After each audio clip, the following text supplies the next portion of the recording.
Hello, all my horror fans. Welcome back to Hermione's Horror Reviews. If you like this video, hit the like and subscribe button down below. And yeah, so we do content about twice a week, maybe a little bit more depending on what I am, what my plans are for that week. But anyways, so happy Sunday. This video is a little late because I have just been really busy, and not only is payday coming in about 3 days, but also we're gonna have the beginning of Halloween. So yes, no, take back 2 days, 2 days. So anyways, so today's video is going to be about the short story 3 Wishes. And so before I begin, I want to just say this. Every time I'm about ready to start a new short story, I put a little, kind of in bold print, kind of a, you know, like a little intro, a little intro. It's not a really long one, but it's kind of. So the idea of the 3 Wishes actually came from the story Aladdin and His Wonderful Lamp, or yeah, I believe that's what's titled.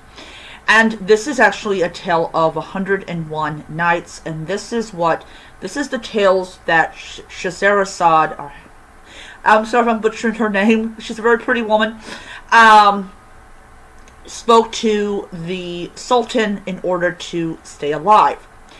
So in this one, we have this girl who is extremely poor, kind of reminds me of myself in some kind of regards when I was much younger, and she goes and she's basically out there trying to, you know, find stuff that she could possibly sell, and she comes upon this lamp.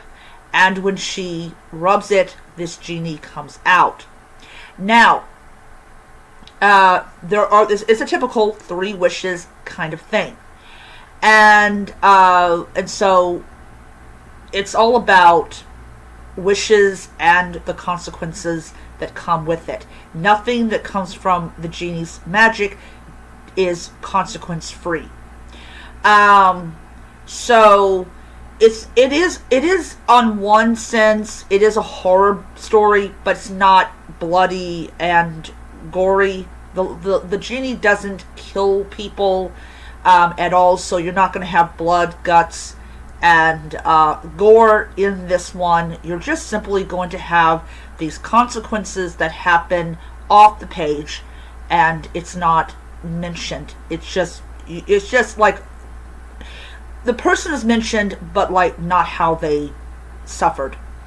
So what basically this book is supposed to be for young adults up to, like, you know. I also am going to tell you that with the nonsense I've been having to put up with my book cover, this is going to be a Kindle edition. I'm just not putting up with the nonsense that comes with it. So anyways, so that is what the story is just basically about. It's about this girl who is so dirt poor. Her mother is in a lot of, you know, but the genie is not evil or vindictive or kind of snubs her because she doesn't live in luxury. He's not a bad character. He's not evil in any kind of sense of the word, but he does explain in the book what exactly will happen if she asks for things.